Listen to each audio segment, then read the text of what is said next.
మీరు వింటున్నారు global voice వార్తలు. హైడ్రో ఎలక్ట్రికల్ పవర్ ప్రాజెక్టులను వినియోగంలోకి తీసుకురావాలి.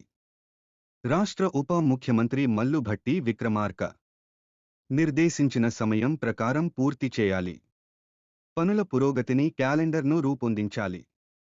రాష్ట్రంలోని అన్ని హైడ్రో ఎలక్ట్రికల్ పవర్ ప్రాజెక్టులలోని అన్ని యూనిట్లు వినియోగంలోకి తీసుకురావాలని రాష్ట్ర ఉప ముఖ్యమంత్రి, ఇంధన శాఖ మంత్రి మల్లు భట్టి విక్రమార్క అధికారులను ఆదేశించారు.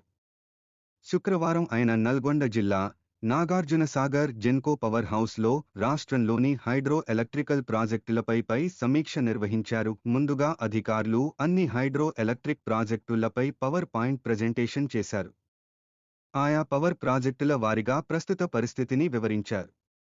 అనంతరం ఉప ముఖ్యమంత్రి అధికారులకు వివిధ అంశాలపై దిశానిర్దేశం చేస్తూ అన్ని హైడ్రో ఎలక్ట్రిక్ పవర్ ప్రాజెక్టులలోని అన్ని యూనిట్లు వినియోగంలో తీసుకురావాలన్నారు.